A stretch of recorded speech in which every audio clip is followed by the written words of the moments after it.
গত 4 সপ্তাহে আমি ওজন কমিয়েছি 4 কেজি। আপনারা বিভিন্ন সময়ে কিছু খণ্ডচিত্র দেখেছেন আমি কি খাচ্ছি কি করছি ওজন কমাতে। আজকে আমার জার্নিটা আপনাদের সাথে শেয়ার করব। একটু বললেই আপনি বুঝতে পারবেন। আমরা ফল খাই, শাকসবজি খাই, এগুলোতে কিন্তু পানি থাকে। তারপর আমরা যে তরকারি খাই ভাতের সাথে, সেগুলোতেও কিন্তু ঝোলের মধ্যে অনেক পরিমাণে পানি থাকে।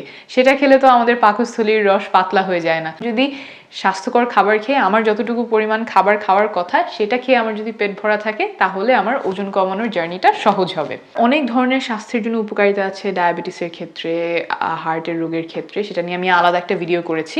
কিন্তু ওজন কমানোর ক্ষেত্রে এটা কেন গুরুত্বপূর্ণ একটু বলি। তো পেটটা ভরা থেকেছে বেশিক্ষণ, আমার ক্ষুধা কম লেগেছে, আর হলো শরীরে ক্যালোরি জমা পড়েছে কম। আমি সময় বাঁচানোর জন্য বাসায় রান্না না করে বাইরে থেকে রেস্টুরেন্ট থেকে খাবার এনে তারপরে খেতাম।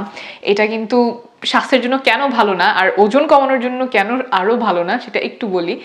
আমরা যখন বাসায় রান্না করি তখন চেষ্টা করি ভালো জিনিসপত্র দিয়ে, ভালো উপাদান দিয়ে খাবারটা রান্না করার। কিন্তু যখন রেস্টুরেন্ট থেকে কেউ খাবার বানায়, তাদের কাজ হচ্ছে খাবারটা কিভাবে মজা হয়, how they can make you eat more of that.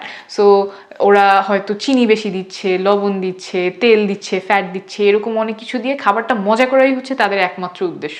তো এই প্রসেসড ফুডগুলো আমাদের খুব হজম হয়ে যায় তাড়াতাড়ি, দেখা যায় ক্যালোরি অনেক বেশি থাকে, পুষ্টি কম থাকে। তো স্বাস্থ্যের জন্য যেমন সেই খাবারগুলো ভালো না, আবার ওজন কমানোর ক্ষেত্রেও সেটা একদমই ভালো খাবার না। প্রসেসড ফুডে সাধারণত যত চকচকে লেবেলে থাকুক, যতই বলুক এটা স্বাস্থ্যের জন্য খুব ভালো করে তৈরি করা হয়েছে, এটা খেলে এই হবে সেই হবে, এই ভিটামিন পাবেন, দেখা যায় যে ওই ভিটামিনও অতটুকু আছে, কিন্তু সাথে আরও অনেক কিছু স্বাস্থ্যের জন্য ক্ষতিকর জিনিসও ওই খাবারটাতে আছে। তাই খুব সাবধানে প্রসেস ফুড খেতে হলে খুব ভালো করে ইনভেস্টিগেট করে খেতে হবে, আর পারতপক্ষে না খাওয়াই ভালো। ওজন কমানোর সময় তো একদমই না। এতক্ষণ বললাম কি খাইনি, কি বাদ দিয়েছি, এখন বলবো কোন জিনিসটা একদমই বাদ দেইনি, বরং অনেক পরিমাণে বাড়িয়ে দিয়েছি। সে ওজন কমানোর ক্ষেত্রে এটা কেন গুরুত্বপূর্ণ, যেটা ক্যালোরি খুব কম পরিমাণে থাকে, ফাইবারও বেশি থাকে, আর পুষ্টিগুণ তো আছেই।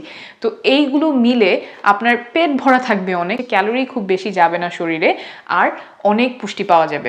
আমার ক্ষেত্রে এটা গুরুত্বপূর্ণ ছিল কারণ আমি ওজন কমাতে গিয়ে আমার শরীরকে পুষ্টি থেকে বঞ্চিত করার একদমই পক্ষপাতী নই। আমি চাই যে আমার শরীরে যা যা পুষ্টি দরকার, আমার হার্ট, আমার লাংস, লিভার, কিডনি, চোখ, ত্বক, যা যা পুষ্টি দরকার সব কিছুই পাবে। কোনো অস্বাস্থ্যকর পদ্ধতিতে আমি ওজন কমাতে চাই না। একটা নিয়ম যদি ফলো করেন, সেটা হলো বিভিন্ন ধরনের বিভিন্ন রঙের যদি আপনি শাকসবজি খান, এক একটাতে এক এক ধরনের পুষ্টি আছে, ওরকম আপনি যদি ভ্যারাইটি অফ শাকসবজি খান, তাহলে সেখান থেকে আপনার শরীরের যতটুকু পুষ্টি দরকার শরীর সেটা পেয়ে যাবে। বিভিন্ন রঙের যদি আপনি ফলমূল শাকসবজি খেতে পারেন, তাহলে আপনার শরীরের যত ধরনের পুষ্টি দরকার সব কিছু কিন্তু শরীর নিয়ে নেবে। কিছু কিছু সবজি আছে যেটা 250 গ্রাম অর্থাৎ 1.25 কেজি পরিমাণেও এত ক্যালোরি হবে না যত ক্যালোরি 1 টেবিল চামচ তেলে থাকে। সেই জন্য তেলটা অবশ্যই পরিমাণ মতো নিতে হবে। কোন ফ্যাটের কতটুকু পার্সেন্টেজ থাকে, কোন ফ্যাট স্বাস্থ্যের জন্য ভালো, স্বাস্থ্যের জন্য ক্ষতিকর, কিভাবে ম্যানুফ্যাকচার করা হয়, সেসব বৈজ্ঞানিক ব্যাখ্যা দিয়ে আমি ভিডিওটা বড় করতে চাই না। কিন্তু একটা সোর্স যেটা আপনি বিশ্বাস করতে পারবেন সেটার কথা বলছি।